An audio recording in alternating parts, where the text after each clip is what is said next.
మిత్రులందరికీ అభినందనలు. నా పేరు తిప్పిరెడ్డి నాగార్జున రెడ్డి. రాయలసీమ యునైటెడ్ ఫోర్స్ రాష్ట్ర అధ్యక్షుడిగా రాయలసీమ సంబంధించి అనేక సమస్యల మీద ఎన్నో పోరాటాలు చేస్తూ రాయలసీమలో జరుగుతున్నటువంటి అన్యాయాలను ఎదుర్కొంటూ కార్యక్రమాలు చేసుకుంటూ వెళ్తూ ఉన్నాం. అయితే ఇప్పుడు విభజన తర్వాత 2014లో శ్రీబాగ్ ఒప్పందాన్ని అమలు చేస్తుందని ఎన్నో ఆశలతో ఎదురు చూసినప్పటి నుంచి ఇప్పటి వరకు కూడా శ్రీబాగ్ ఒప్పందం అమలు కాకోకుండా చాలా అన్యాయం జరుగుతూ వచ్చింది.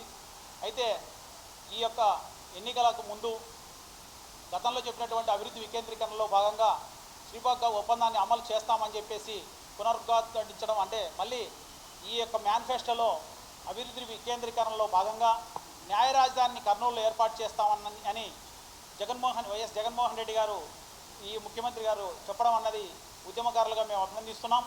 అందులో శ్రీబాగ్ ఒప్పందం ప్రకారంగా రాయలసీమ ఎత్తిపోతల పథకం ద్వారా రాయలసీమ ప్రాంతానికి నీళ్లు వచ్చేదానికి అవకాశం ఉంటుంది.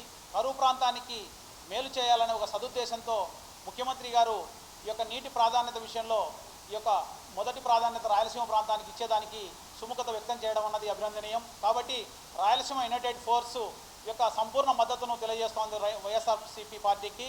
ఎందుకంటే బడుగు బలహీన వర్గాలకు సంబంధించి నిరుపేదలైనటువంటి రాయలసీమ ప్రాంతంలో కరువుతో వలసలు పోతున్నటువంటి అనేక మంది నిరుపేదలకు ఈరోజు ఇస్తున్నటువంటి సంక్షేమ పథకాల వలన ఈరోజు కరువుతో పోతున్నటువంటి వలసలన్నీ కూడా ఆగిపోయాయి. దాదాపుగా మేము చేస్తున్నటువంటి సర్వేలో చూస్తే ఈరోజు రాయలసీమ ప్రాంతంలో ఆ పథకాలు నేరుగా, అంటే పీడిత వర్గాలుగా ఉన్నటువంటి వారికి ఈ యొక్క బలవంతులైనటువంటి వారి చెర నుంచి వారికి నేరుగా పథకాలు అందడం అన్నది ఈ యొక్క విప్లవాత్మకమైన మార్పుగా ఈరోజు కనపడుతున్న విషయాన్ని మేము రాయలసీమ ఉద్యమాల్లో గమనించాం.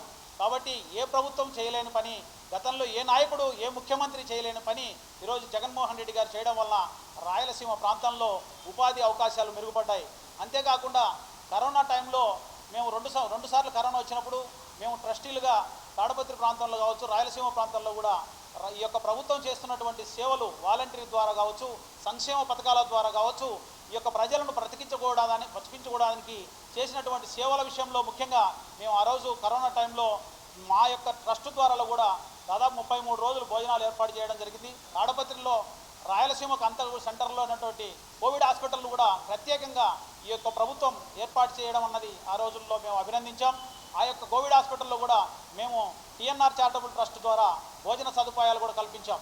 కాబట్టి ఎన్నో ఈ యొక్క సంక్షేమ పథకాల విషయంలో కావచ్చు, ఈ యొక్క కరోనా విషయంలో ప్రజలను కాపాడుకునే విషయంలో కావచ్చు, ఈ యొక్క ప్రభుత్వం చేసినటువంటి చర్యలను మేము అడుగడుగునా గమనిస్తూనే ఉన్నాం.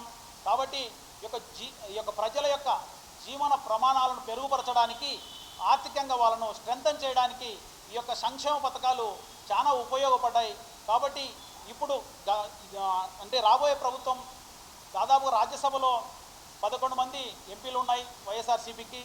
ఇప్పుడు రాబోయే ఎన్నికల్లో ఎక్కువ మెజార్టీ వస్తే కేంద్రంలో ఎన్డీఏ కావచ్చు, ఇండియా కావచ్చు, ఏది ఏర్పడినా కూడా వైఎస్ఆర్ పార్టీ యొక్క మద్దతు లేనిది కొనసాగే అవకాశం లేదు. కాబట్టి ఏ బిల్లు పాస్ కావాలన్నా రాజ్యసభలో కావచ్చు, లోక్సభలో కావచ్చు, వైఎస్ఆర్సీపీదే ఆధిక్యంగా ఉంటుంది. కాబట్టి మేము ఆలోచించేసి రాయలసీమ ప్రాంతానికి ఈ యొక్క జాతీయ నీటి ప్రాజెక్టు సాధించడానికి కావచ్చు, అదేవిధంగా ప్రాజెక్టుల విషయంలో కావచ్చు, అభివృద్ధి విషయంలో కావచ్చు, అన్ని విషయాల్లో కూడా వైఎస్ఆర్సీపీ ఈ యొక్క రాయలసీమకు న్యాయం చేస్తుందనే ఒక సత్సంకల్పంతో మేము ఈరోజు రాయలసీమ యునైటెడ్ ఫోర్స్ వైఎస్ఆర్సీపీ పార్టీకి మేము సంపూర్ణ మద్దతు తెలియజేసుకుంటున్నాం.